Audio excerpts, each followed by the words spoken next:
Le village préféré des Français, c'est has-been. Les monuments historiques préférés des Français, c'est totalement has-been. Non, ce qu'on veut savoir, nous, c'est le vélo préféré des abonnés. Et ben, ça tombe bien, on avait réalisé une sélection de 32 marques qui se sont affrontées au cours de plus de 3 semaines de duel. Vous avez été entre 4000 et 6000 à voter tous les soirs. Qui est le grand gagnant? On le découvre tout de suite dans la suite de la vidéo.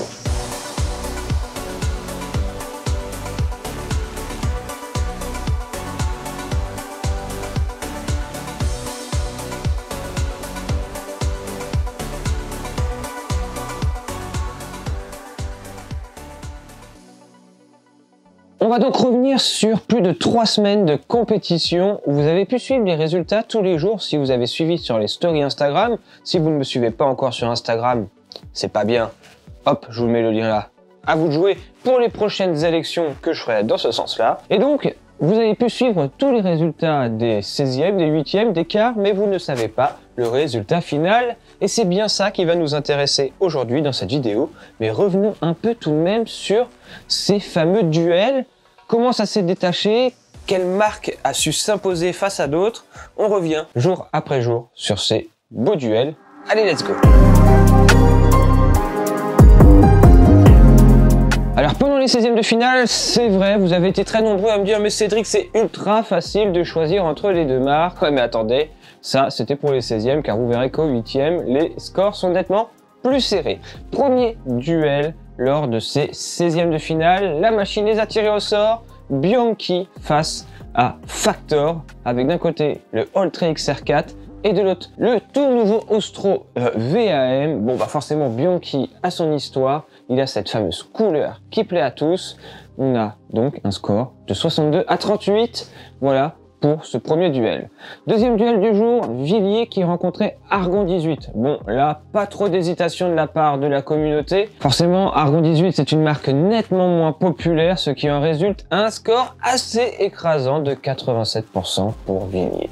Ouais. Deuxième jour, l'entrée du Pinarello F12, ça ne rigole pas, face au malchanceux, faut le dire, Focus Isalco, qu'aurait mérité un duel peut-être un peu moins dur dès le premier passage, parce que c'est quand même un très beau vélo, face au Pinarello, forcément, difficile de rivaliser, 77 à 33, et ce jour du dimanche était la journée des grosses pointures qui arrivaient dans le concours avec l'arrivée de Spé et de son Tarmac SL7 tout fraîchement sorti face à la marque française Origine. Alors je m'en doutais que Spé allait faire mal, mais de là à mettre une claque à Origine de 88% des votes pour Spé, je m'y attendais pas. Troisième jour, Gears versus BMC et son magnifique Time Machine SLR qu'utilise la G2R cette année. Une machine à rouler qui remporte haut la main son premier duel avec 84% des voix. Deuxième duel du jour, le Colnago face à nouveau à une marque française, Lapierre et sa toute nouvelle machine aéro, le Aircode DRS 8.0. Bon bah vous le savez, on le connaît bien sur NCT, on est en train de le tester. Et bien le Lapierre remporte face à Colnago 69 à 31. Quatrième jour, Giant versus Rosebike. Bon, dois-je vous faire un dessin? 73% des voix en direction du Giant et le qualifie tout de suite pour la suite, pendant que le second duel du jour, c'était le Cube Lightning face au Time Alpe d'Huez.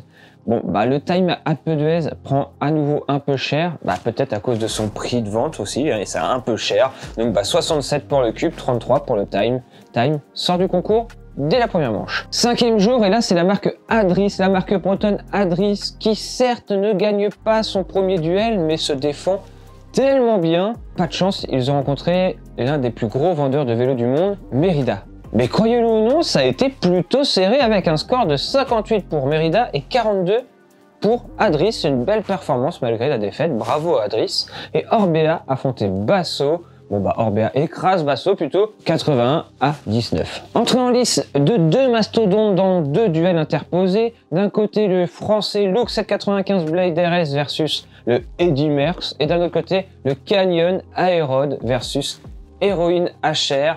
Bon bah les résultats sont sans surprise. Et des deux côtés, Les Cadors remportent leur score. D'un côté, Luke le remporte avec 81% des voix et jusqu'à 85% chez Canyon. Ça passe easy au premier tour. 7e jour, BH et son G8 se retrouvent face à une marque populaire, Van Rissel, la marque de chez Decathlon. Mais on se rend compte avec vos résultats que la popularité des Van Rissel semble être uniquement le rapport qualité-prix et pas du tout le reste, car BH, qui est pourtant pas la marque la plus réputée, eh bien, remporte son duel face à Van Rissel, 72% des voix pour eux, éliminant du coup Decathlon.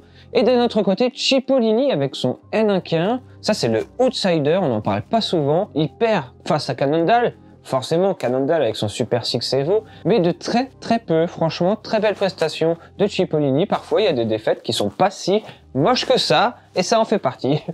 8e et dernier jour des 8e de finale, dernière équipe en lice, le Scott Addict RC versus le Riley Noah, et le Trek Emonda passe au Cervelo S5. Scott remporte son match de son côté avec 74% des voix, pendant que Trek, lui, remporte son duel face à Cervelo. De pas énorme, hein. Trek, là, il perd un peu la cote, seulement 63% des voix, mais ça passe, on les retrouvera en 8e de finale.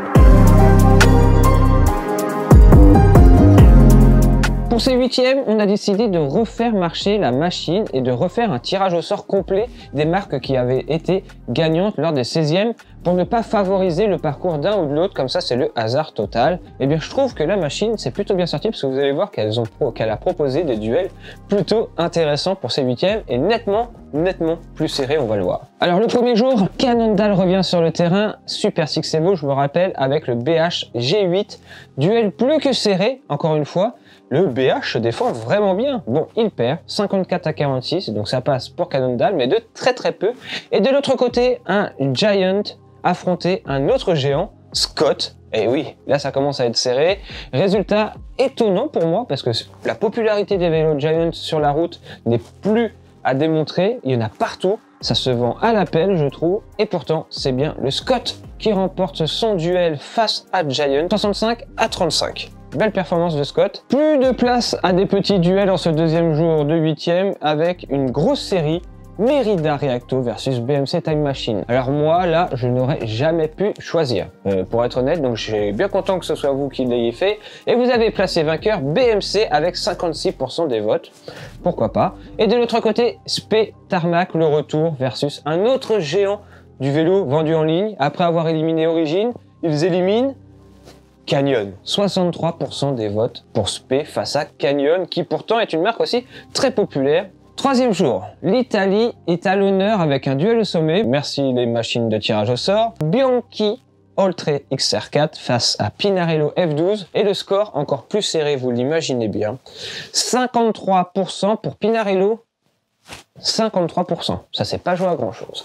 De l'autre côté, le R-Code devait affronter le Villiers Filante SLR, un très joli vélo, deux très beaux vélos d'ailleurs.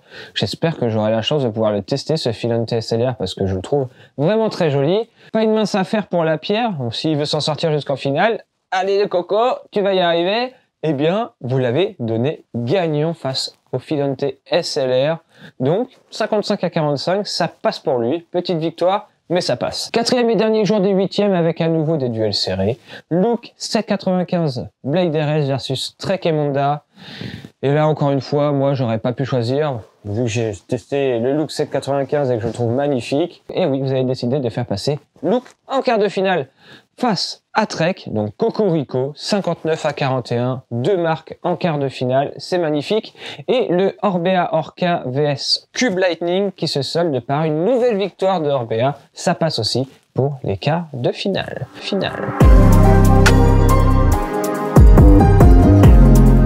Il n'y a plus que 8 équipes encore en lice, 4 duels pour 4 places en finale. Allez, c'est parti, on refait le match. Oh merde, j'ai l'impression d'être à la télé là. Avec un premier gros duel. Enfin, de toute façon, il n'y a plus que des gros duels, donc j'ai arrêté de dire ça. Scott versus Cannondale. Et si jusqu'à maintenant, Cannondale a su faire ses preuves, Scott a frappé et écrasé ce duel avec 71% des voix. Je m'en doutais un peu, Scott semblait bien parti pour aller en finale, mais ce n'est rien par rapport au score du prochain quart entre Spé et BMC. Spé a vraiment la cote. Qu'importe la marque qui se trouve en face, Origin écrasé, Canyon écrasé, BMC écrasé. 80% des votes vers SP, ça en fait vraiment un gros favori. Et pour compléter le carré final, place au duel le plus serré de ces quarts de finale, avec le duel Lapierre versus Pinarello. Bon alors là, sur le papier, autant vous dire que Lapierre était très mal barré. La marque Pinarello qui a plus rien à prouver, qui a gagné des Tours de France, etc. face au petit Lapierre, à côté de Pinarello, eh bien c'est peut-être grâce au petit chauvinisme qui est en vous que vous avez fait gagner le Lapierre, mais pas de 10%, pas de 9, pas de 8, non, de 1 petit pourcent, 51% pour Lapierre, 49% Pinarello, Cocorico, ça passe pour Lapierre, et double Cocorico, je vous spoil, Look versus Orbea, bon là, moins de surprise, le Look passe devant Orbea avec 67% des voix. Il y aura donc 2 marques françaises dans le carré final, et ça on aime bien, on aime bien. Et ce qui est un peu bizarre dans l'histoire, c'est qu'au final, sur les 4 marques présentes dans le carré final, j'ai testé 3 des vélos. Le Look 195, le Aircode et le Addict RC. Hasard ou la communauté NCT, finalement, aime les vélos que je leur présente? Non, hasard, c'est des beaux vélos de toute façon. Donc c'est un peu logique qu'ils se retrouvent en finale. Bon tous ces scores-là, si vous m'aviez suivi sur Instagram, je le disais tout à l'heure, vous les aviez déjà eus. La finale s'est un peu passée d'une autre façon. J'avais donc décidé, durant 24 heures, de vous proposer des votes que vous deviez écrire avec votre petit clavier le nom de la marque sans faute d'orthographe, enfin plus ou moins, bref, et donc de choisir votre grand gagnant. Sauf que quand j'ai lancé cette idée d'élection de vélo, je ne savais pas que vous alliez être entre 4000 et 6000 tous les soirs à voter, et pour cette grande finale, vous avez été 5841. Comment je le sais? Parce que j'ai épluché tous les scores. Ça m'a pris des jours, des heures, des nuits. Enfin bref, non, franchement, si c'était à refaire, je ne ferais pas du tout comme ça. Je prendrais un logiciel qui comptabilise pour moi, parce que là, ça a été du grand n'importe quoi. J'ai dû noter avec des petites croix, avec des petites captures d'écran. Bref, je vous n'imaginez même pas le boulot que ça a été. Mais au moins, voilà, on a notre résultat. Il est figé. Qui remporte cette première élection des vélos préférés des abonnés? On va commencer par la 4e place. La 4e position de votre vélo préféré, on retrouve le vélo Scott Addict RC avec 14% des voix. À 3 points seulement de la 3e place. Donc ça s'est joué vraiment très serré, c'est pourquoi j'ai dû vraiment comptabiliser les votes, parce que, bon, après sur plus de 5000 et quelques, ça commence à faire des écarts de voix, mais seulement 3% d'écart avec le 3e vélo qui sera une marque française, le vélo Look 795 Blade RS qui remporte cette médaille de bronze de l'élection du vélo préféré des abonnés. C'est une vraie réussite ce vélo, je comprends qu'il soit là, loin d'être punitif sur des parcours plus vallonnés voire montagnards, et une vraie fusée sur le plat. J'ai vraiment kiffé l'utiliser pendant une année entière. C'était très bien. Bon allez, place maintenant aux 2 premiers. Qui de SP ou de Lapierre remporte cette première élection du vélo des abonnés NCT? Est-ce qu'il y a vraiment un suspense au vu des scores des différents duels jusqu'à maintenant? Lapierre a su se faire un beau parcours mais est passé limite dans tous ces duels là où SP a écrasé la concurrence. C'est tout logiquement, bah oui, que c'est le SP Tarmac SL7 qui remporte cette première élection du vélo préféré des abonnés avec un très beau score de 44% des votes et seulement 23% pour la marque Lapierre. Encore une fois, une grosse différence et une victoire nette et sans bavure. Bravo à SP et son Tarmac SL7. Le Lapierre se sera bien défendu tout au long du parcours, mais on en reparlera de toute façon dans une vidéo test. Le Tarmac SL7, je ne l'ai pas en test, donc on ne pourra pas le tester. Le vélo préféré des abonnés NCT, c'est pas grave, on testera le 2e vélo préféré des abonnés. Et ça, je suis bien content de vous le présenter en test. 2570 votes exacts pour le SP sur 5841 votes exactement. Ça commence à causer quand même. Alors j'espère que vous avez aimé cette belle petite compétition et que j'étais vraiment très content malgré que je me suis pris la tête pour comptabiliser tous les votes. Je vous garantis que ça a été une horreur. Mais merci à vous d'y avoir participé. Je pensais pas que vous alliez être aussi assidus pendant plus de 3 semaines de vote à voter tous les soirs pour votre vélo préféré. On en refera à coup sûr sur des sujets bien plus précis. Je sais pas, par exemple, moi, votre marque de casque préférée, vos marques de chaussures, votre marque de pneus préférée. On pourrait se faire comme ça des petits duels à chaque fois et sortir une vidéo comme ça, c'est très représentatif et très parlant. On peut pas dire que c'est juste un petit panel choisi au hasard, non, là on est quasiment sur 6000 personnes qui ont voté, donc ça commence quand même à représenter un large public. Donc voilà, là le Thermac SL7 a gagné. Si vous n'êtes pas content de ce résultat, vous auriez dû participer sur Instagram à voter pour ces vélos. Et on se dit à très vite pour une prochaine vidéo. Encore bravo à Spé et à nos deux petites marques françaises, la Pierre et Lou, qui complètent le podium. On se dit à très bientôt. D'ici là, comme toujours, portez-vous bien. Ciao tout le monde.